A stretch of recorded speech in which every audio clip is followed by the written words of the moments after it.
and welcome to Labor Lens. I am Sharon Ijason. On this week edition of the program, we'll be focusing on the teaching profession, its challenges and its prospects, with special focus on the minimum wage and its implementation across the country.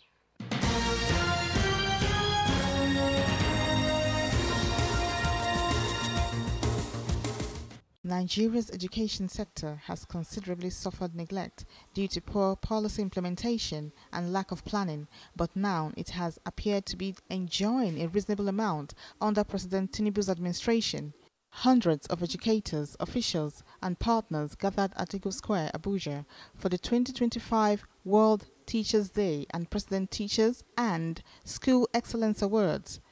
The Ministers of Education, Maruf Alausa and Suwaiba Ahmed, reaffirmed the federal government's commitment to revitalizing the teaching profession. Teachers shape all other professionals, working behind closed classroom doors with little exchange of ideas, experiences, or support. Today, as education faces increasing demands and rapid change, the role of teachers has evolved to become collaborative. This year's global theme is timely. For too long, teaching has been seen as an isolated responsibility, with each teacher carrying the weight alone. Labour leaders at the event commended teachers' resilience but called for improved welfare and working conditions. Qualified teachers are scarce in Nigeria because we have learned to load all manners of people into our classrooms without adequate training. The teaching profession is left behind, and today we are trying to see how government will realize that and begin to invest more on education. Teachers themselves say their welfare and professional growth remain key to a brighter future. The teaching profession had not been given its value, its position. Who wants his or her child after graduating from school to become a teacher? I'm very sure if I ask you, you will say no.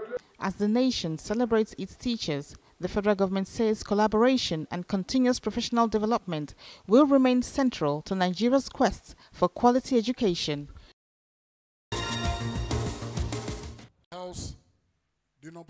Teachers, union leaders and education advocates gathered in Lagos to launch the Go Public Fund Education campaign, part of a global movement that began in 2023. The initiative seeks to reverse years of systematic underinvestment in public education. UNICEF data reveals over 18 million Nigerian children are out of school, while UBEC reports a deficit of 194,000 teachers in public primary schools alone. Investing in public education is essential, not only for flourishing of our youth, but also for the future of our communities and our nations. In the face of global challenges, from economic inequalities, increasing hyperinflation and poverty, conflict, inequality, and climate change, and unfortunately, government persistent efforts to hand off education and hand over to the private sector, advocating for robust public funding for education cannot be more urgent than now. Beyond the immediate campaign demands, stakeholders highlighted broader systemic issues plaguing the education sector. Nigeria's budgetary allocation to education consistently falls below international benchmarks, creating a vicious cycle of deteriorating infrastructure and declining quality. Failure by our government to invest sufficiently in public education has created a vacuum and an environment for profit private providers of education to thrive.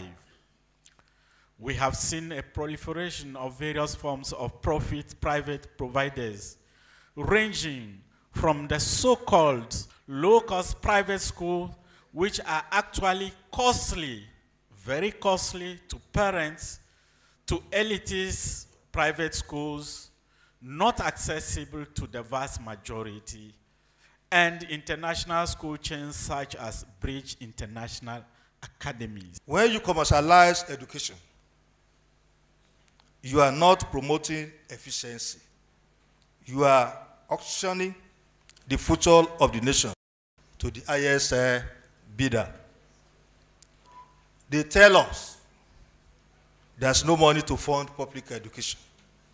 Yet, there's always a bottomless pit of public funds for private luxuries, for phantom subsidies, and for the opulent lifestyle of a capitalist elite.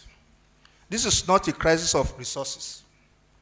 It is a crisis of priorities and a future of political will. Privatization and commercialization are not inherently evil, but when they become substitutes for public responsibility, they risk deepening inequality.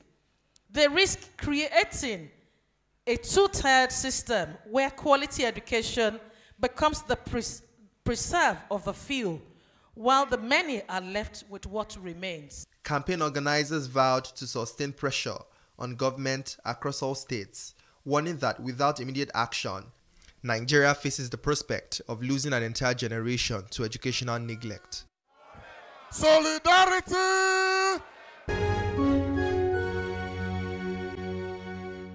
The best way to go about the quality of life, and of course quality in governance, is about putting in place a culture of education that is commensurable with the system of that country. And so the best way to go is to make sure that every child, irrespective of culture, religion, or class, receive qualitative, accessible, and of course compulsory education.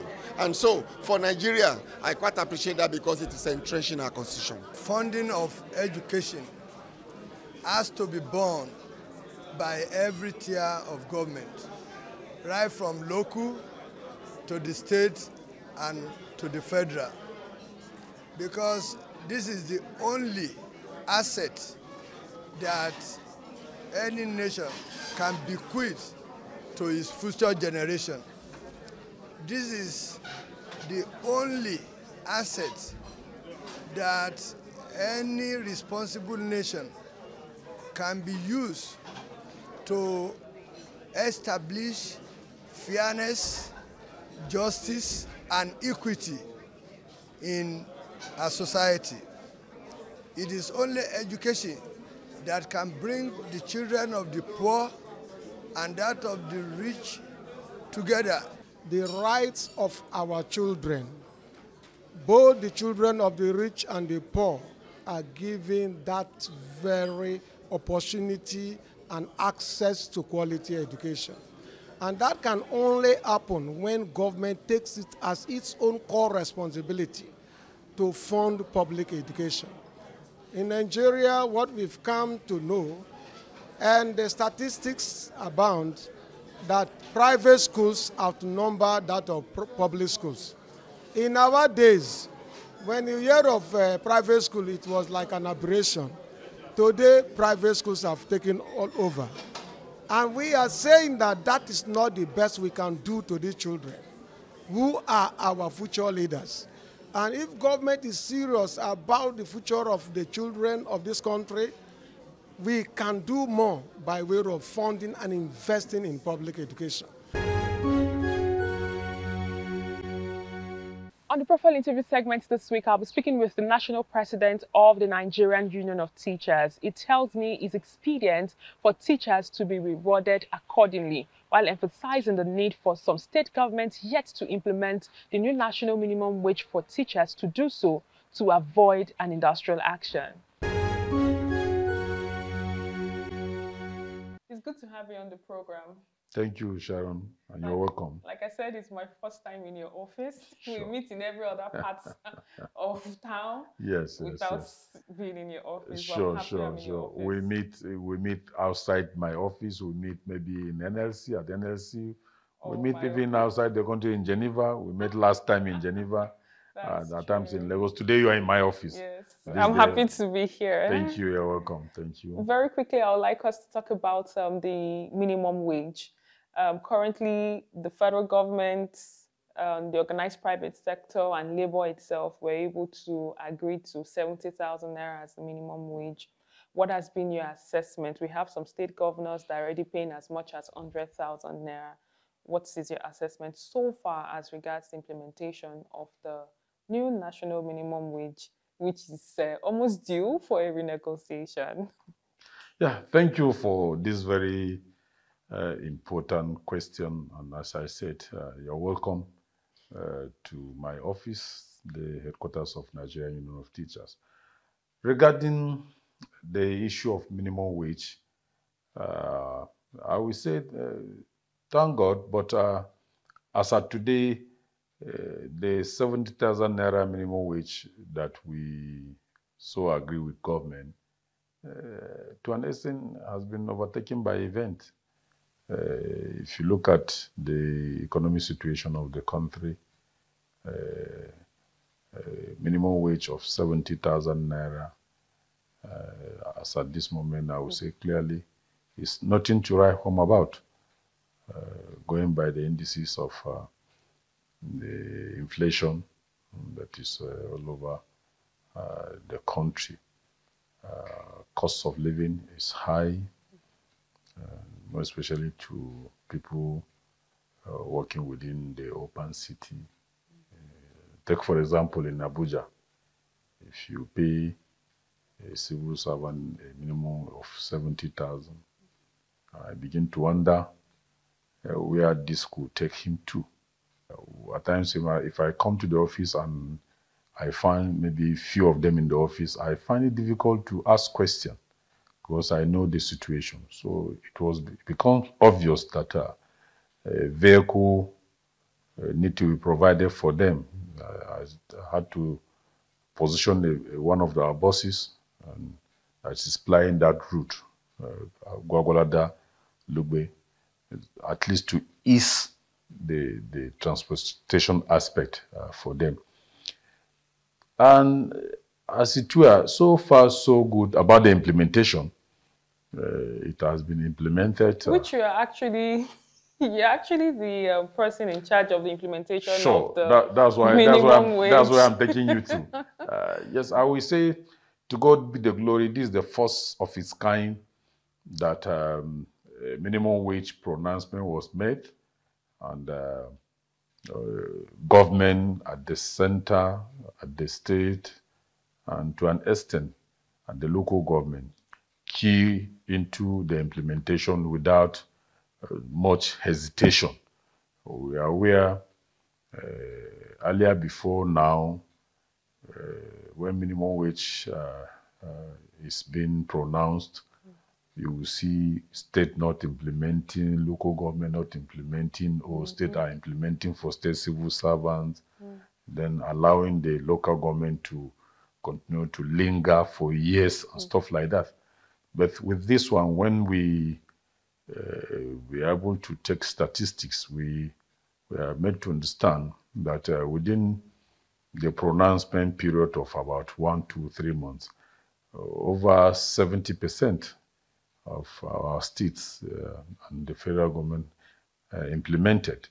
As I speak to you this moment, I can say authoritatively that I think, if not Zamfara, Kaduna, and I think Yobe, that are yet to implement for local government workers. Zamfara has not implemented at all. I think Yobe too has not done the same. Kaduna, which is my state, has implemented haphazardly to state civil servants, excluding local government workers and primary school teachers. That is the situation we are as at now. So what's Congress doing about that? Yes, we are making frantic effort. In fact, I was in Kaduna this weekend, and I was able to meet with the leadership of my union, which is NUT, to discuss within the level that they are regarding implementation of this minimum wage. And they clearly explained to me with so much concern anyway, which I felt it because I'm also from Kaduna. It's worrisome that as we speak, my constituency, which is the teachers, more especially primary school teachers in Kaduna, are yet to benefit from this minimum wage. I was made to understand that the verification in Kaduna has come and gone, and they are waiting implementation of the minimum wage. The union there has warned that if such is not done, they will have no alternative than to embark on strike. And I advised them, I said, they should put it in writing. You don't just talk verbally. Give them notice. The law says notify your employer. If you fail to do A, B, C within a specific period of time, this may be the repercussion of you failing to do that. It's disheartening, it's worrisome to hear that a state is still battling with the issue of minimum wage when we are thinking of discussing with government on the next minimum wage that we need to canvass for our workers. So generally, what's the welfare? What has been the welfare, the state of the welfare of teachers across Nigeria? Not encouraging at all. All of us are Nigerians, you understand. And I keep on saying that there can never be too much for education.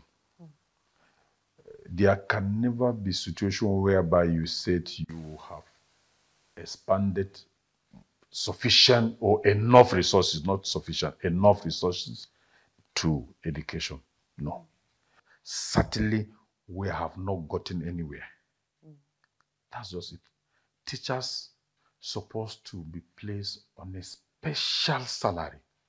Special. Just the way if you work in any of this oil industry, your salary is different. What are you contributing?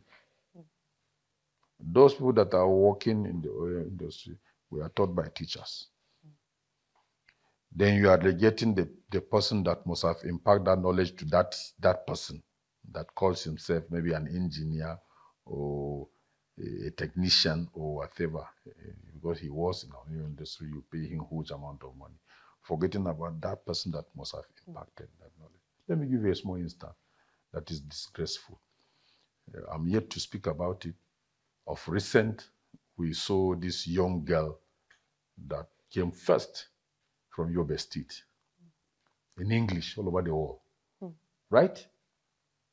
Surprisingly, the federal government under the minister invited them to kind of honor them.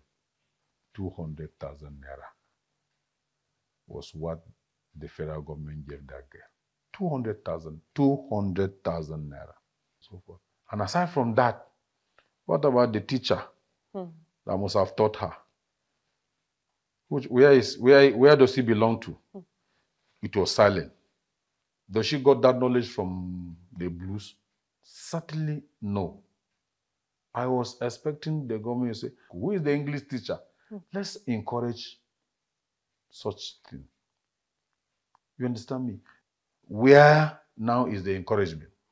She's supposed to be celebrated up to this moment that we are talking about it. She's supposed to be celebrated. Government is supposed to specially give her scholarship. That is just it. To encourage the other younger ones that are growing up. To study more. To work hard. I'm forgetting about the teacher. That's my concern. Where is the position of the teacher? So when are we going to get it right in this country? I'm a teacher from primary school level. There are teachers in our localities that you wouldn't like to see them. It's not their making. It's the situation that made them to look like the way they are. So how would you react to brain drain? Because it's public knowledge that we have lots of teachers, seek greener pastures to other countries. In fact, there are some developed countries that you know, they have opened their they have opened their house or their home to teachers from Nigeria and other underdeveloped countries. So how would you react to that? How is that affecting the system? Would you say that we even have enough teachers in the classroom to teach the number of student population that we have right now? We don't have teachers.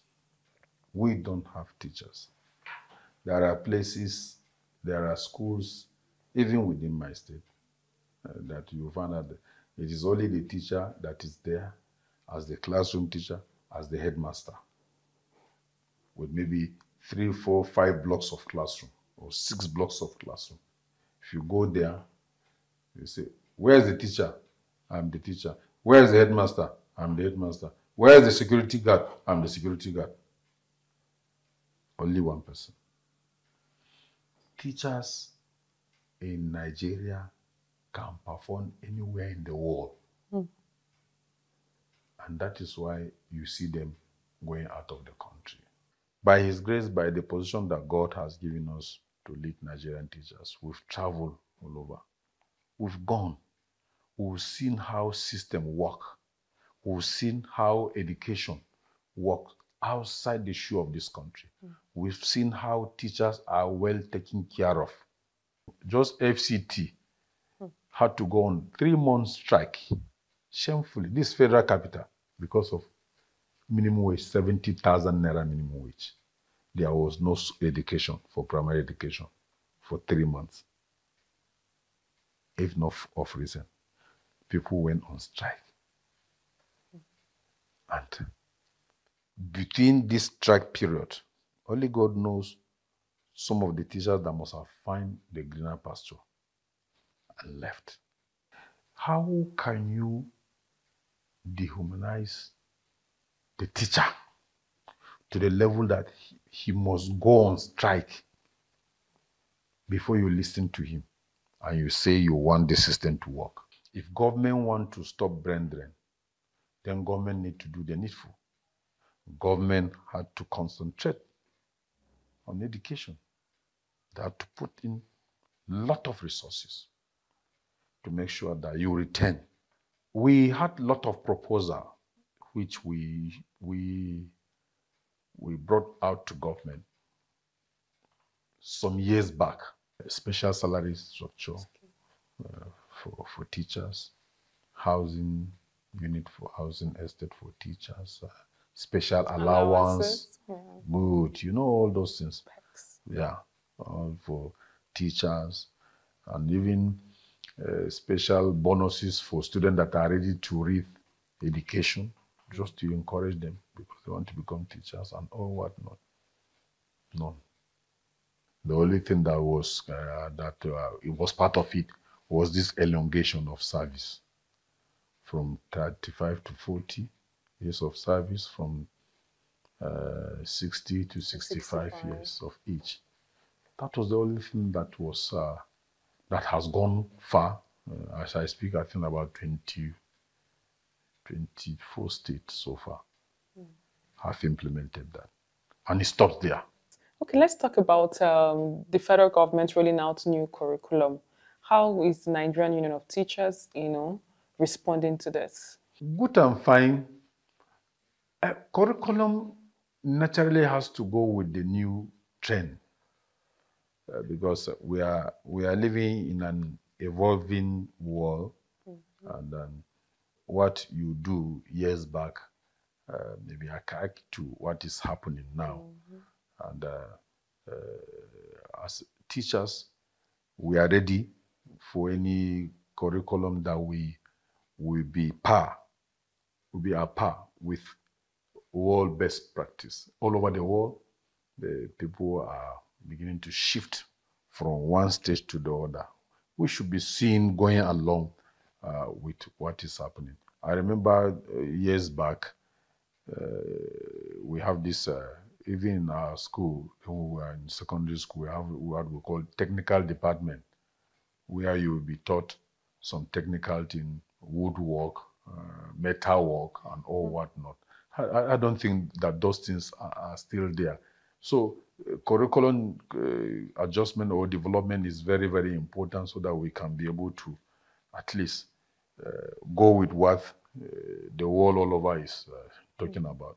So the program is ongoing, and Nigerian Union of Teachers, we are also part of it. Let's see how we partner with government to come up with.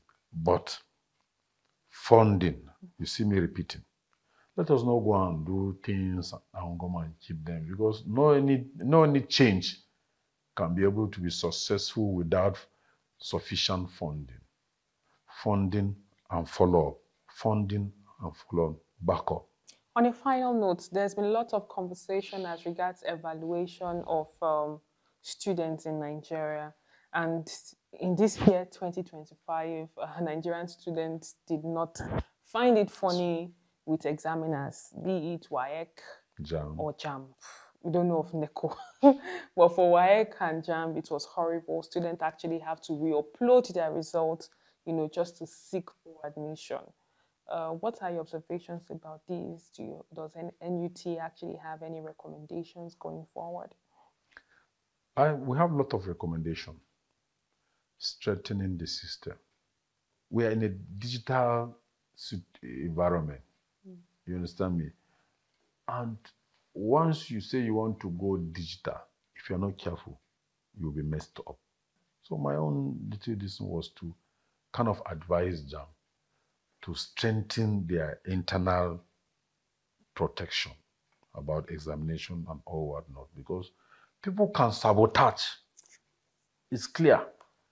You could be doing your best, somebody somewhere will just be looking at you, we know where to get you. You say we can't drink water, we will show you. The same thing with this WAEC thing that came out. You could see the mess of loading twice, whatever, twice and all whatnot. He came out with his scores and everybody was shouting. And I make comment. I said, how can somebody had A in physics, had A in chemistry? You understand me? These are mathematics-related courses. We are teachers now. We are the one that teach them. And he has failed mathematics, F9, or pass in mathematics. All these things cumulatively are issues that we need to sit down as critical stakeholders to look at how best we can be able to get this thing done seamlessly without we having issues here and there. Because JAM, WAEC, and NECO are the future of these young children. And if something happens at that level, it destabilizes. Thank you very much for your time. Thank you, Sharon, for having me. This was quite in-depth. Thank you very much. Thank you. You're welcome. And that's all we can take on today's edition of the program. Join us next week for a fresh edition of the show. I am Sharon Ijason. Thanks for watching, and remember that labor creates wealth.